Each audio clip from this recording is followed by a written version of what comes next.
there is a fierce defining and a narrow defining of who my neighbor is, because we as white evangelicals want to be really clear whom we're responsible for and whom we're not responsible for. On March 25th, 2018, women, men, and children from Honduras, Guatemala, and El Salvador began walking north towards the U.S. border. As weeks passed, their numbers grew, and their story began to move toward the spotlight of major American news sources. Of course, the tint of that light varied in shade depending on its source. For instance, the city administration warned of the potential threat of this group of people should they reach San Diego, even suggesting at one point that there might be, and this is a quote from the president's tweets, unknown Middle Easterners among the group, making it a kind of Trojan horse for more recognizable international threats. Well, on Sunday afternoon, November 25th, what had come to be known as the Migrant Caravan finally began to reach and cross the southern border of the U.S., just north of Tijuana, Mexico. And as they reached the doorstep of America, the various and opposing narratives surrounding them rose to a kind of peak volume, and is so often the case, somewhat quietly, under the buzz, the dust, and the noise, thoughtful, caring women and men went about the business of meeting this moment and the real people in it, face to face and eye to eye. One of those people is my guest, Jer Swigart. His work with the Global Emergent Project approaches and addresses many of the same questions the Migrant Caravan story raised among those who paid attention. Not just questions of the tension between law and human good, but more eternal questions like, what does it mean to be a neighbor? Who is my neighbor? And how do I live up to the word neighbor once I'm convinced and convicted of it? Check it out. How's Bend? It's good, man. Are you settled? Are you done? You're done moving? You're in Bend? You're going to die there? Oh, gosh. Who knows where I'm going to die? I'll probably die in, like, some foreign... Let's start there, Jer. Where do you see yourself dying? Yeah, I'll probably die in a foreign prison somewhere because I was an Enneagram 8 at the wrong moment and said something too bluntly, and a foreign dignitary wants my head. But it's a hell of an ending, so why not? It'll make for an epic story. It will make for an epic story. No, yeah, we're in Bend. It's amazing. Just started our 4th year here.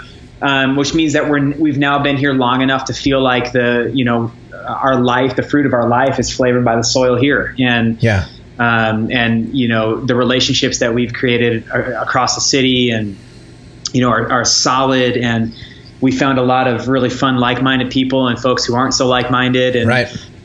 Just building community with all those folks. So, but we're also, it's been an incredible experience for my family. It's exactly what my family needed to explore the myth that quantity time begets quality, and it just wasn't a reality, really a possibility of our lives in the Bay Area, the way that we were running, and so I know my family knows me, and that's incredible, and that you don't feel like that would have been the same. You wouldn't have felt the same connection between you had you stayed in the San Francisco Bay.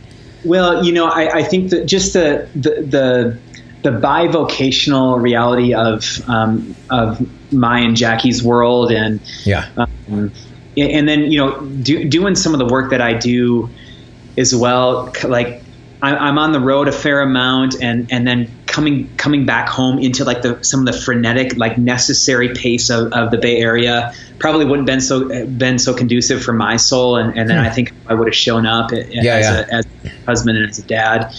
But I mean the way that it was rolling, I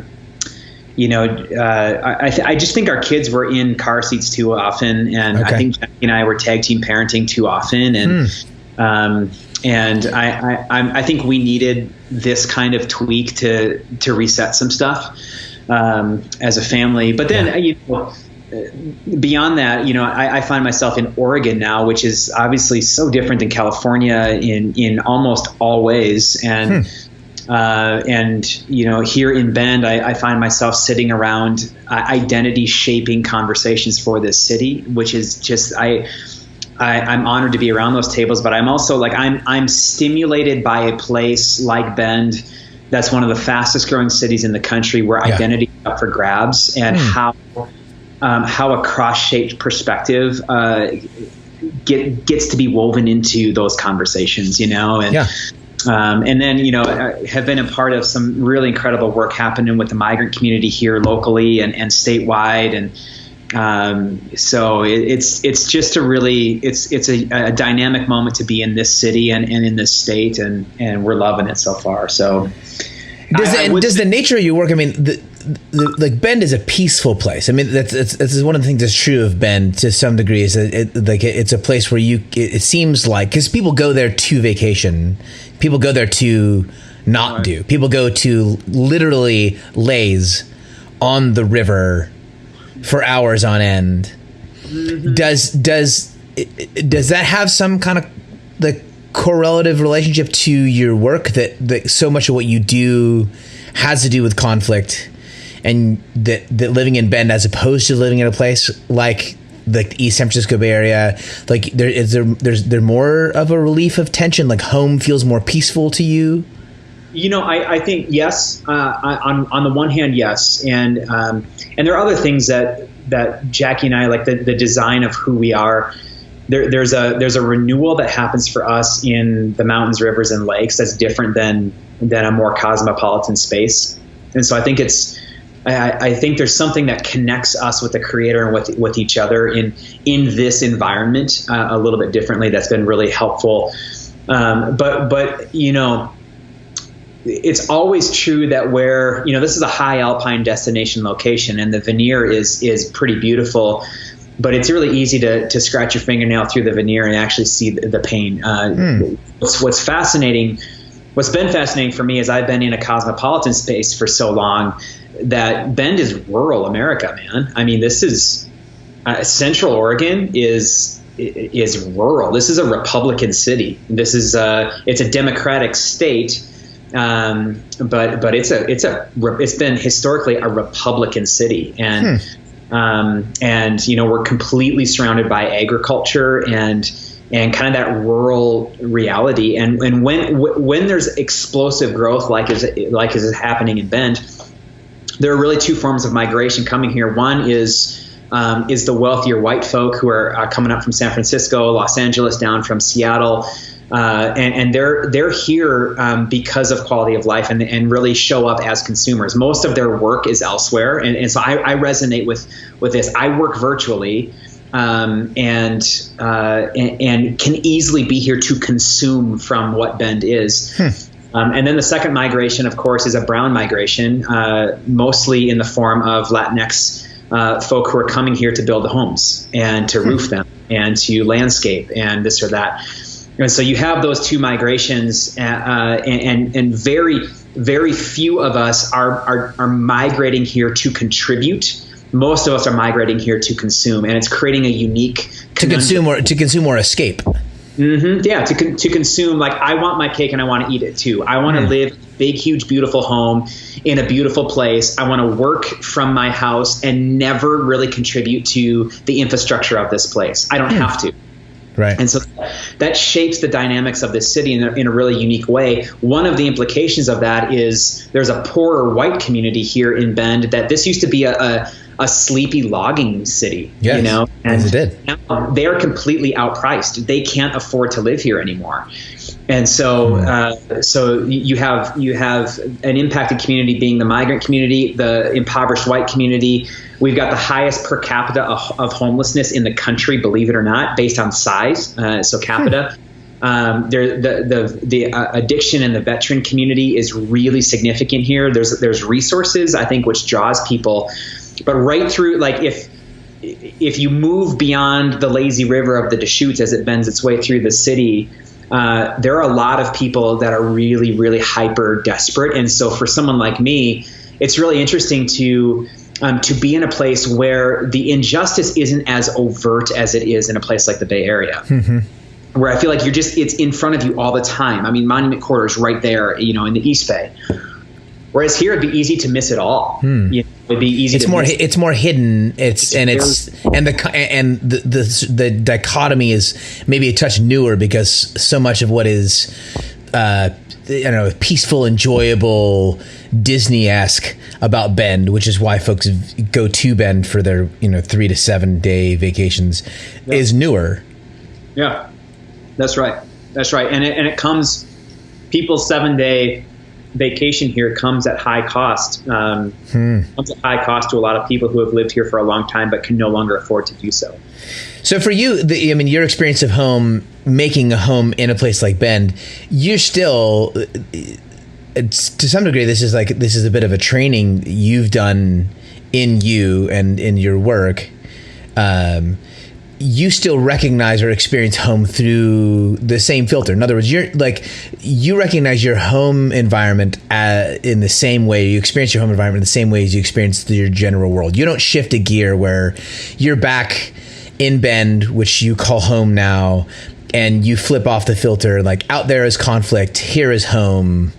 You're trying to, you're the same person in both places. That's right. I mean, for me to be home means that I'm following Jesus in practical ways here, and I am not here to escape. I am here to faithfully follow Jesus with my family together. And I can't separate those things, and so it would be easy for me to travel around the country and around the world into the points of conflict and pain like I do, and then come here and put my feet up and be like, okay, I'm going to bury my head in the sand trap of the country club here in Bend and pretend like the pain doesn't exist here too. Or, like yesterday, I for the last year, I've been accompanying an undocumented youth and his family through the court system. And yesterday I was in the courthouse again, with this family. And so in the last 3 weeks, I curated an immersion with U.S.-based leaders in the borderlands between San Diego and Tijuana, exposing them to the immigration phenomenon as Tijuana is preparing for this influx of asylum seekers. Then I'm in Washington, D.C., literally sitting down with senators talking about how it is that they are committing to walk across the aisle on behalf of our country's migrants. Mm-hmm. And then I'm back here in my own city accompanying an undocumented youth and his family through the court system. So you want to be the same person in all of those scenarios. I want to live one life. And by the way, my work with Global Immersion, its credibility is not found in how articulate I am. It's found in my practice. Yeah. And so and my DC congressional visits are a part of my work. But the reason I have credibility there is because of the work that I'm doing in Bend to accompany my migrant sisters and brothers here. So let's move to one of those points of conflict and pain that right now is, at least for the time being, on the national stage. As of, I think it was even yesterday. I mean, John Huckins, he's the co-founding director of the Global Immersion Project, was at the border. And I'll let you elaborate more on what he's up to there. And meanwhile, you have an event December 15th called the Day of Cross-Border Solidarity. Last weekend, when what became known as the Caravan, or the Immigrant Caravan, when it reached the southern border, CNN blows up and Fox blows up and MSNBC blows up, and the news stories start circling around, and the narrative starts kind of moving in various directions. Your filter, your view, your eyes on the southern border, when the Caravan reached the southern border, what do you see? How do you experience that moment? Because here I am, I was actually at an airport in San Diego, waiting for my flight, and I'm watching folks engage with CNN and Fox and MSNBC in the conversations. But in the context of your work and your history, how do you see that event? How do you see those few days as people start hitting the border who have been traveling for thousands of miles? What's that moment like for you? What do you see? What's in your head? What's in your heart? Yeah, I mean, for the last 6 years, we've been partnering with Mexican colleagues and building the relational infrastructure to help expose U.S.-based leaders to this phenomenon. So I can't help but to view what's happening right now in any way other than through the lenses of what I've seen in Tijuana and through the lenses of my friends as they're interpreting it in the city of Tijuana. So the way that I view this is, number one, I haven't been viewing it for the last couple of days. We've been working real time with our Mexican colleagues for the past 2 months because they understand that there's going to be a huge group of these people who are going to be absorbed by their city. I mean, the Otay Mesa right there at San Ysidro, it's the most crossed border daily in the Western Hemisphere. Yes, so there's going to be a huge group of people who are going to be coming there. Secondly, Tijuana understands itself as a city of migrants. So you're hard pressed to find anybody in Tijuana who has been born and raised there, right? It was a sleepy agriculture village that grew in prominence because of prohibition. And so American sailors would come down to Tijuana to have their women and their boots, and so that's what actually exploded Tijuana. And so then all sorts of opportunities emerged, and that's why people migrated to this city. So it's a city of migrants that on a daily basis is receiving migrants from the south and from the north. From the south, because of the unrest in southern Mexico and in Central America. And from the north, Tijuana absorbs between 300 and 600 deported men, women, and children from the United States every single day. So, this Tijuana as a city that's absorbing people on the move is not a new thing for them. So I'm viewing it through all of these lenses. I'm also recognizing that Tijuana is a city that has been disempowered by their neighbors to the north, especially from a faith context, because it's the most evangelized city in the world, because there's so many of our churches that go down there short-term mission trips to build homes and to do VBSs. So the churches don't do children's ministry because the next VBS will be there. Right. And we were just sitting with the city planners a few weeks ago of Tijuana, and they were helping us understand the implications on the city to our house building projects, where there's no rhyme or reason behind how any of these homes have been built. And it's creating a catastrophe in the city. They can't organize it, and they can't build the infrastructure to support the growth of the city. Right. So because the plans and the plans and even sort of the goodwill acts of white evangelical churches make a mess of city oriented plans. Like the folks who actually have a long-term investment in Tijuana have to work around these hyper well funded but kind of dropped on them last minute plans of groups of kids who come down. That's right. And show up and say, we're going to build this thing here. Yep. And exactly. And so we, in our mission trips, which I perpetuated as a pastor as well, we go down saying, we're in relationship with this organization and this church, but this organization and this church come to find out are not in relationship with the city at all. And so there's just been this haphazard growth that's very challenging for the city to build infrastructure around. And so the city itself is a remarkable experiment, and it's chaotic already, and you have all of these dynamic Mexican leaders who are trying to figure out how do we build a cohesive strategy around the growth of this city. Yeah. So one of the things I'm hearing you say is when as this moment approached for you, you weren't thinking so much about what happens on this side of the border, San Diego and north. You're thinking these folks are going to be received into Tijuana. You're thinking through the filter of your partnerships and your colleagues, your Mexican colleagues in Tijuana, and how it's going to impact them. Can you talk who is it when you talk about your Mexican colleagues? Who is it you're working with on the other side of the border in Tijuana? What are they doing? What's your partnership look like over there? Yeah. So we're working with faith leaders. We're working with the city planners of Tijuana. We're working with the university system.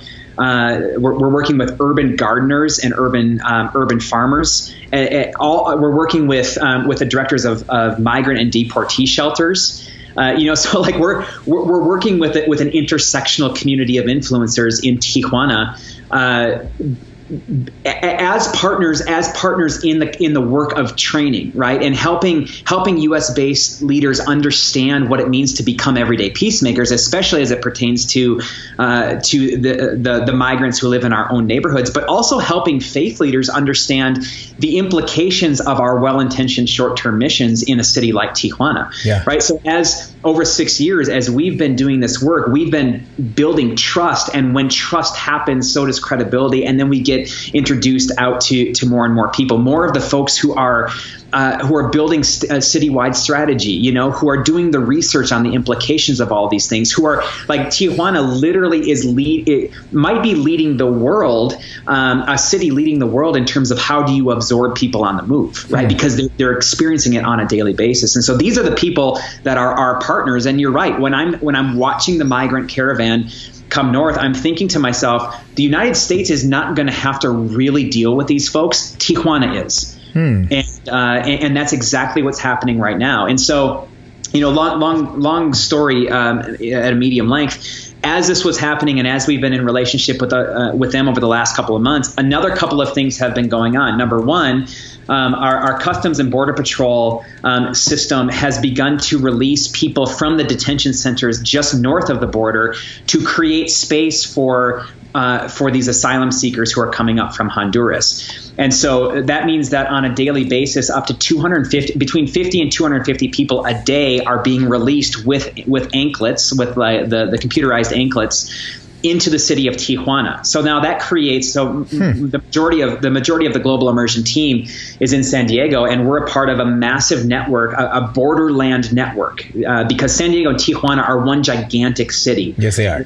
National line through it, right? And so our team has been working throughout the city of San Diego to immediately enact a strategy to figure out what it means for San Diego to absorb these folk, to accompany them, to make sure that they're safe, that they have shelter, that they have food, and they have resources to get connected into their families that are spread out all over the country.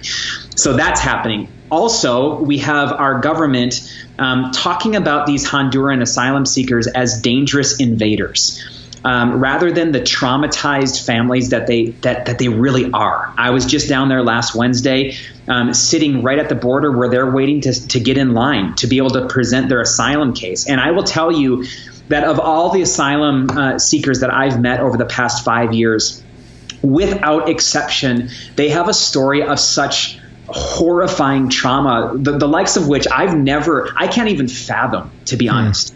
And so like 10 times out of 10, that's the story. And as I'm sitting there on Wednesday, I'm looking around, and they're women and their children and their old men and their young men, and they're there.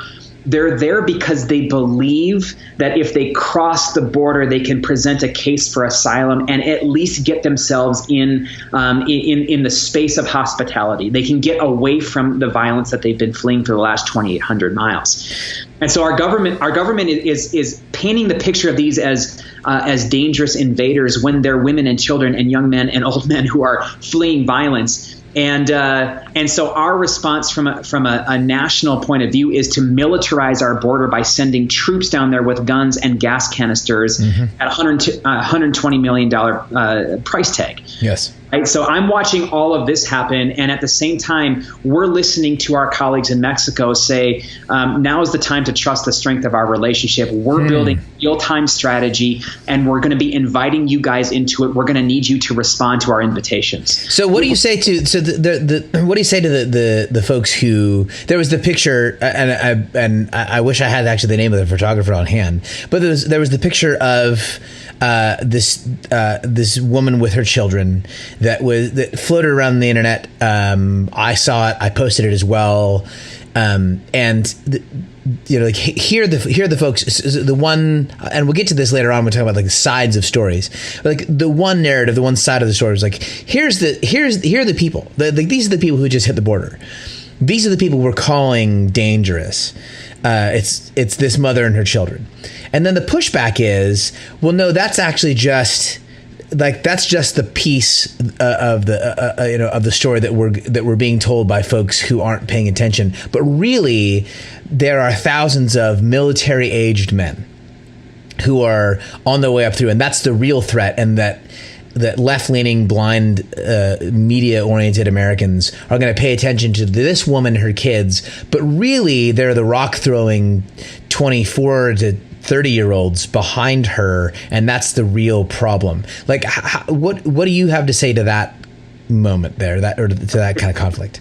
Yeah, it's such a good question. I mean, I say to those people, come with me and meet these 24 to 30-year-old men. It's so easy for us in the United States to hide behind our borders listen to convenient rhetoric, and continue to worship at our idol of safety, right? And so, like, and Justin, as a faith leader, my sense is we have discipled people into the worship of this idol of safety, which means that we will glom onto any message point that reinforces our commitment to our own safety, right? Mm-hmm. And so I as someone who I live in Bend, I have no reason to ever go down to San Diego. I'm not in proximity to what's going on down there.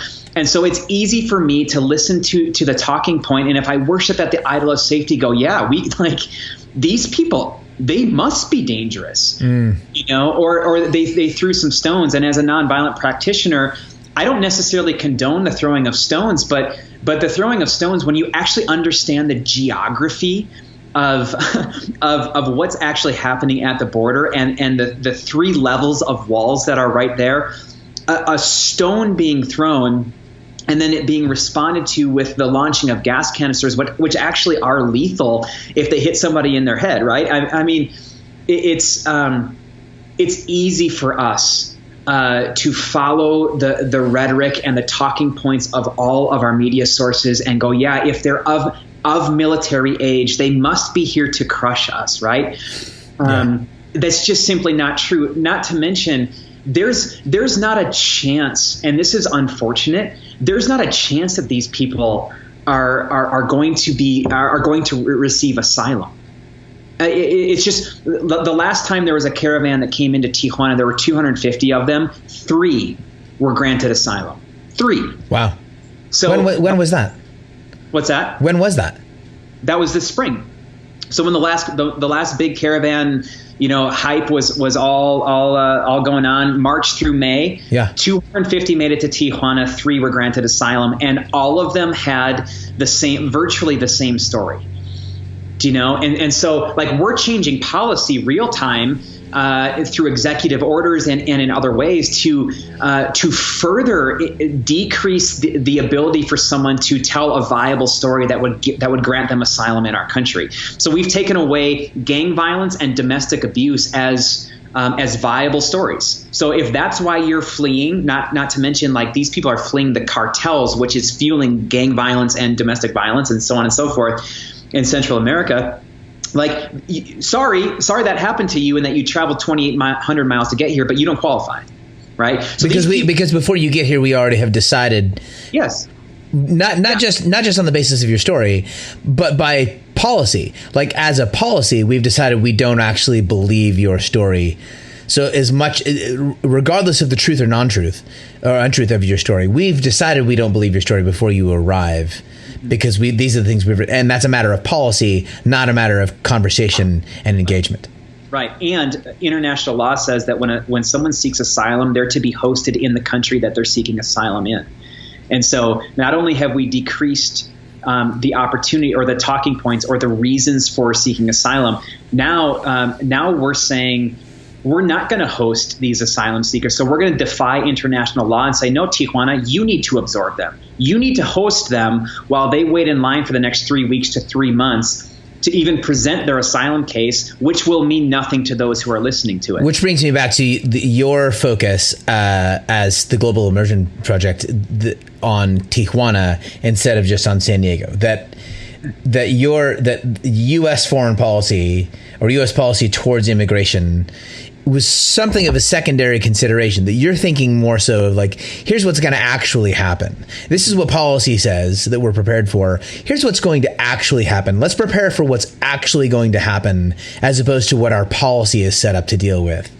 Mm-hmm. That's right. And what's actually going to happen is that Tijuana, just like what happened with the Haitian asylum seekers when they came to Tijuana. Exactly. Right. Yes. So when we go down there on the 15th, one of the perspectives that we're going to learn from is a Haitian asylum seeker who now 3 years later is having to figure out what does it mean to build a future in Tijuana. Oh, and by the way, Tijuana is having to figure out how do we host a community of a couple thousand Haitians.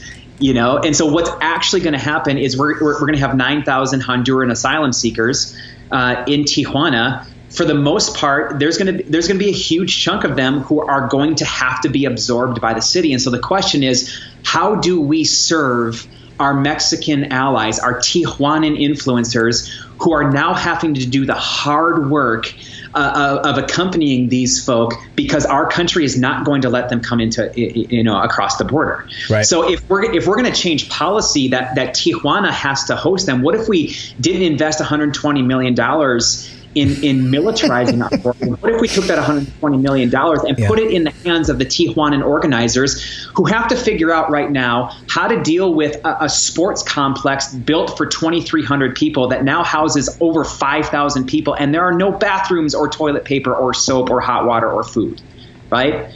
That's a humanitarian crisis that we as people of faith, and despite nationality, we as people of faith who claim to follow a cross-wearing God had better figure out what it means to love beyond boundaries and borders right now, and beyond documentation statuses and beyond policy, because people are going to die of very curable things because they are literally walking in sewage, right? We have to figure, not to mention Tijuana, as I said, is absorbing between 300 and 600 deported people a day from our country. Right. So what does it mean? What does binational solidarity look like right now?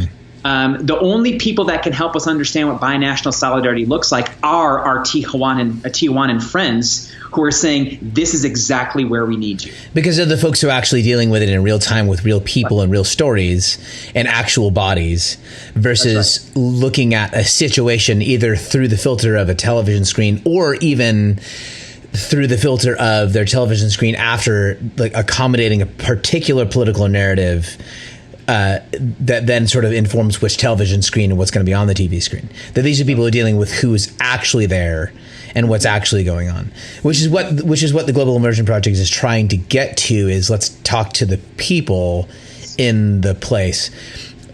Real quickly, if and not quickly because it doesn't matter, but I'd rather you talk more in terms of the things you do as opposed to the sort of the grand narrative. But the Global Immersion Project started. We're going on a decade or more now. Yeah, 8 years. Yeah, 8 years.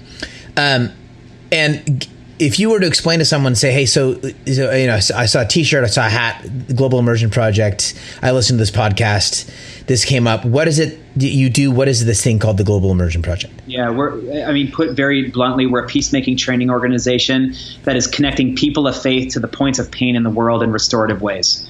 And so every single thing that we do raises our capacity to stand on a restorative theology and then practice it in a way that actually joins God in remaking the world, wherever we live, work, and play. And so we talk about everyday peacemaking because we recognize that peacemaking is a core expression of Christian faithfulness, that it isn't for the professionals and the humanitarians. It is a way of life that we've all been invited into, and it looks like something in our neighborhoods, in our cities, in our country, and in our world. So in mundane and profound ways, we're helping people pay attention to the tools that are already in their hands and then teaching them how to use them restoratively wherever they live, work, and play. So you work alongside and predominantly, I don't know predominantly, but you work alongside churches, church leaders, church people. You yourself, which is how you and I met, you worked as a pastor. Can you talk about, in this context, can you talk about your experience of working with churches? And I ask because it can be difficult for someone who is not a churchgoer to think that there might be anything remotely like hope for church people to enter into spaces of conflict without already picking sides and deciding how this thing's going to play out. Because we're talking about it, we can get to this a little bit more as you go along. Like, are these predominantly white evangelical folks? Are these predominantly folks who are coming from the group of folks who supported the Trump presidency, or like the 60 some odd or 70% of people who got behind a senatorial candidate in Mississippi who championed the Confederacy and said that she would actually go to, publicly said that she would attend a hanging? Are these the folks who are showing up to partner with you? And if they are, why would you have hope that there is some sort of balm in and among this group of people? Talk about your experience with the church in the context of this moment in time when white evangelical Christianity seems to be on one, I'm not even going to call it the wrong side, but on one dominant side of racial, political, and socio-political conflict. I think my empathy keeps growing.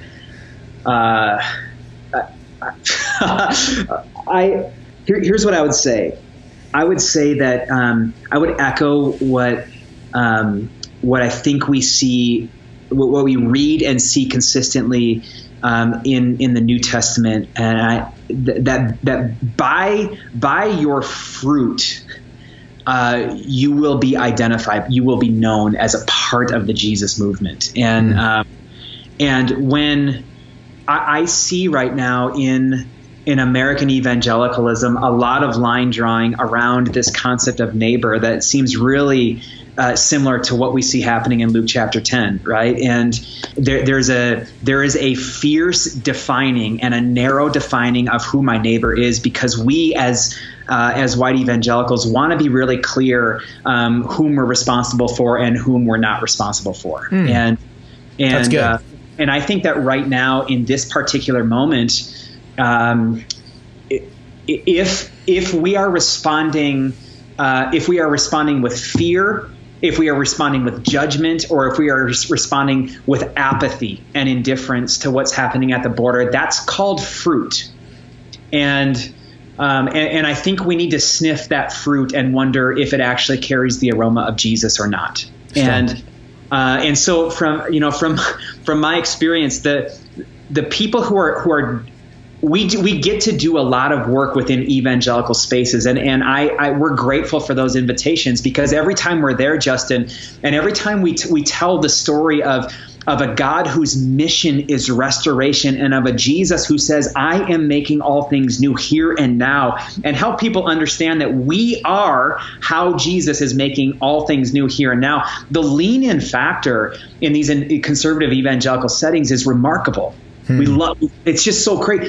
I would say the people who are engaging in this moment are people who have their roots in American evangelicalism and have become disillusioned by it, because they recognize that it doesn't produce what it promises. That the Jesus that they were trained to follow is a Jesus who encourages them to accumulate power, abundance, and safety, and that just doesn't match with what they see of the Jesus in the scriptures. And so the people who are joining us in our work, and I think the folk that we're being a part of training more so than ever before, are people who are disillusioned by what they feel is a bill of goods that's been sold to them. They're interested in exploring a Jesus who puts on display what a cross-wearing, enemy-loving, others-embracing God looks like, and are actually willing to take some steps beyond the incubators of safety toward people who are not like them, and they're finding themselves found and formed by God as they do. Right? And so mostly dominant culture, I would say evangelical in their orientation, waking up to a hopeful alternative to so much of what they'd been offered in their upbringing. Which is part of why what you do, and it's the way it's described at the site, which is it's globalimmerse.org. You talk about theological training. You actually, part of what you do is actually to address. Not, if I'm understanding this correctly, you're not just doing some sort of broad, let's understand theology as theology. You're addressing the theological considerations of human relationships across borders or across ideological differences. Absolutely. The theological consideration is part of what I want to get to, and we're going to get to this sort of the practice of the lexicon in a few moments here. But when you're talking about theology, your understanding of theology maybe needed to shift. And I want you to talk about the word theology, talk about what theology is for you in this context, because earlier you were talking about safety and the idol of safety. And part of where that comes from, and you and I share a narrative here as we're roughly the same age. We're those guys. We're like the straight white Christian males. Yeah. And the part of what was sold to me and sold to you was the narrative of saved. It was the saved narrative. And so it shouldn't come as a shock that safety becomes an idol in a theological framework in which being saved is the freaking goal. Like once you're saved, you're done. So if I'm saved, why then do I have to deal with all this conflict in the world? That doesn't make me feel safe. So can you talk about theology in maybe more of a kind of a boots on the ground way, which seems to be more your understanding of theology now, that like there was this, hey, I'm saved thing, and which leads to the idolatry of safety. How has that changed for you? Like, what does theology mean for you? How is it still important? Like, and maybe not is it still important, but like, in what way is theology important for you now? Absolutely, man. What a great question, Jess. I believe wholeheartedly that we're all theologians, and because there are thoughts about who God is that shape who I think I am, and also shape who I think others are, and those thoughts about who God is, who I am, and who others are inform how I behave, inform how I show up on the planet. And so not only are we all theologians, but we're practicing theologians. I don't know theology that isn't. I know good teaching that isn't lived out, but theology, like our core theological undertones or foundation, it shows up in our life. It just simply is. And so the theology doesn't so much live in your head as it lives in your feet, it lives in your hands, it lives in your pocketbook, right. It lives on your calendar. That's where your theology actually is. Absolutely. It shows up in every decision that is made in my day. It shows up in my value systems. It shows up in what I expose my kids to and what I try to shield them from. My theology shows up in how I'm a neighbor. It shows up in how I spend my spare time. I mean, we all live out our theological core every single day. And so if we're actually going to take peacemaking seriously, we have to audit our theology and wonder, is there space in my theology for an expression of Christian faithfulness that looks like peacemaking? And I would argue that the theology that I was groomed in and that I inherited pointed to a God who was white, violent, and male. And so I which is really convenient for someone who looks like me, because if God looks like me, then God is like the power source and the broker of power and sits enthroned in power. And so if God is white, violent, and male, then God probably endorses my accumulation and protection of wealth, abundance, power, and safety. And it keeps me seated in the seat of power. So I can remain indifferent to all that's going on in the world because I think that this white, male, violent God actually endorses my accumulation of godliness made real in abundance, power, and safety. And then I just incubate inside of that. And I hold and I work with people who are just like me. Right. And I think some of this God as violent, I mean, that's one of the things that theologically we have to dismantle like crazy if we're going to take peacemaking seriously. But we've been discipled through our Sunday school theology that God is violent. We sing these songs like Joshua fought the Battle of Jericho, and we're like literally singing a song about genocide and like celebrating this stuff. And it reinforces that God is exclusively focused on a particular group of people to the exclusion of other people. Right. And so a theology that God looks like me leads me to believe that God is hyper concerned with people who look like me to the exclusion of people who don't look like me. So if God endorses genocide in the Hebrew scriptures, at the bare minimum, I can exclude them from my community and still be faithful. Right? Strong. So that's really good. That begins to flesh out. And so I've had to go through an entire process of dismantling this theology of God is violent, God is male, God is white, God is none of these things, And how do I know that? Because I've begun to shape my theology not through a chronological from the garden to the new city, but the start point of my theology is the cross, and where I see and understand the cross as a violent act, but not a violent act initiated by God. It's a restorative act of unbelievably sacrificial powerlessness, right? And so then I understand all of the rest of the story through the lenses of the cross. And so if the cross, Paul writes about this all the time, but like Colossians 1, it was through the blood of Jesus at the cross that all things are reconciled to God, right? You see it again in 2 Corinthians chapter 5, talking about the reconciliation that has been accomplished because of the cross. And so if reconciliation, restoration is the point of the cross, that's an act of love, not an act of violence. Yes. That portrays God as a redemptive, extravagantly loving, pursuing God who will stop at nothing, including putting on flesh and entering into the brokenness and moving toward the pain, and doing so not punitively, but restoratively. If that's who God is, and if restoration is the mission of that God, then I, because of the cross and the empty tomb, am not only the reconciled beloved, I'm a beloved reconciler. My work on the planet is to join God in remaking the world and ushering in the new world that God is making, right? And so I can't have a theology oriented around a warrior God and then have peacemaking as a habit. That just doesn't make sense. If my theology is around a warrior God, it's going to show up in the way that I talk about these migrants who are at the border. It's going to show up in the way that I celebrate militarism in the world. It's going to show up in the way that I behave toward Muslims. It's going to show up in my disposition toward the Black community, my indifference toward the indigenous community. But if I understand God through the lenses of Jesus as a cross-wearing, others-oriented, enemy-loving God, then that shapes how I think about what's happening at the border right now. That shapes what I think is happening in my city and what I think how I think God is restoratively at work and how I can join in that. It shapes how I think about Muslims. It shapes how I show up in social media in offering a different perspective than this fear-based crazy that is not the best expression of our faith. I think it's far from it.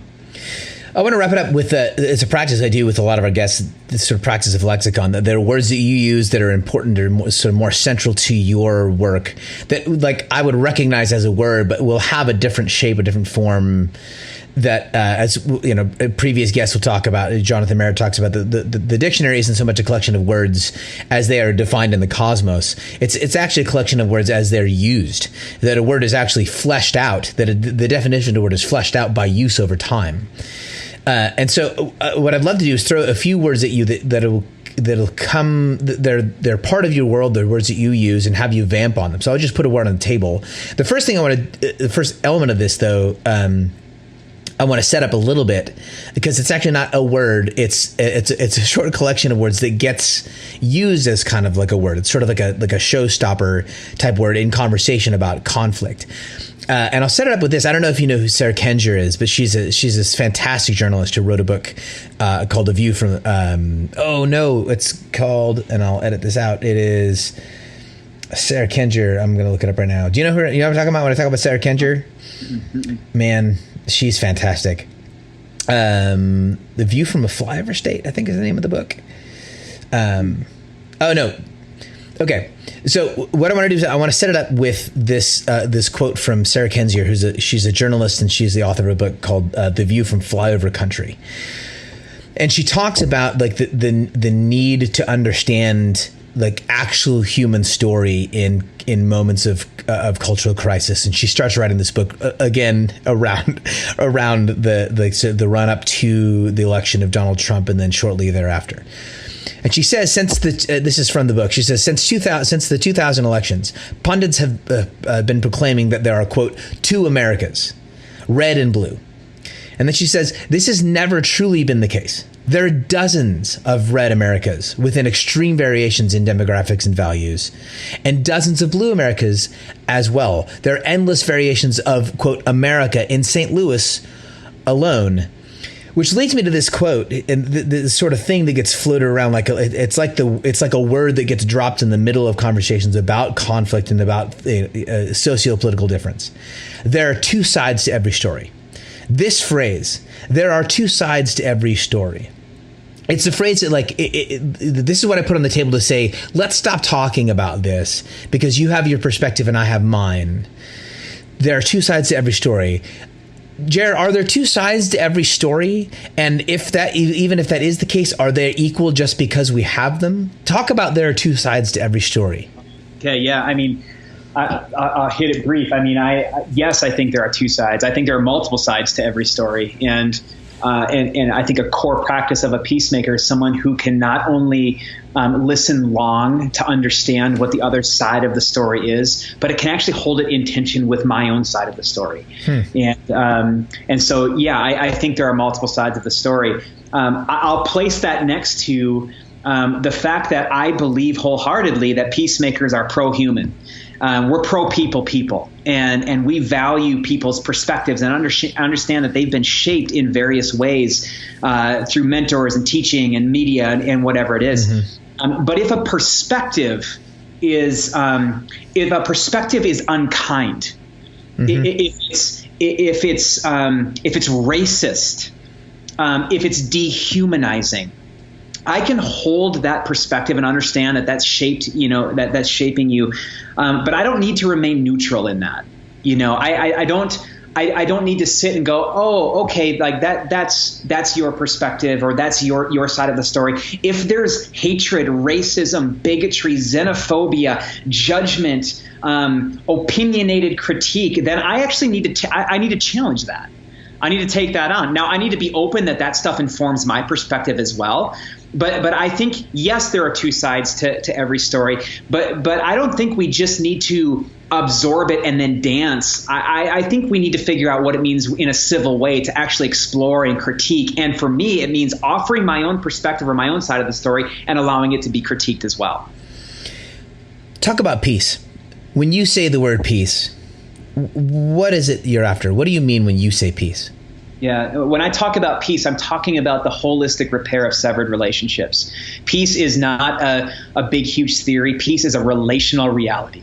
And the image that comes to my mind is the Japanese art form called kintsugi. And in kintsugi art, a vessel is broken and it's put back together, but it's not put back together in a way that hides the cracks or the scars. As a matter of fact, it's put back together in a way that the scars are healed in solid gold. And what happens there is that the vessel is not like it was before. It's actually stronger and more beautiful than before it was broken. And where the scars are not so much a reminder of the break, but a reminder of the restoration that has taken place. And so that's the image that's in my mind when I think about peace. And therefore, peacemaking is this joining with God and others in putting back what's been broken, such that the relationship is stronger and more beautiful than before it was broken. Human. What's it mean to be human? Oh, it means that we feel. It means that we're to be fully human requires that I am in relationship with humans who are not like me. I lack in my own humanity. I think I have a schizophrenic, myopic humanity if I am not in relationship with people who are not like me. And so my humanity is found only in diverse relationships.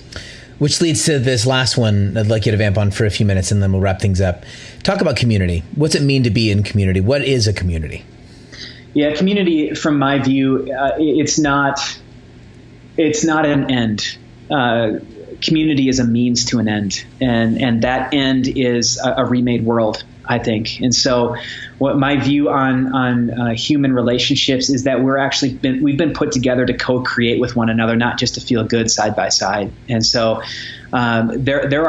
there's broken stuff all around us, and there's beauty to be created and spoken into the world. And so the point of community, I think, is to put on display the creative, restorative nature of who God is. We get to remake the world together, and so community is a means toward that end. Jared, thanks for your time. Appreciate it quite a bit.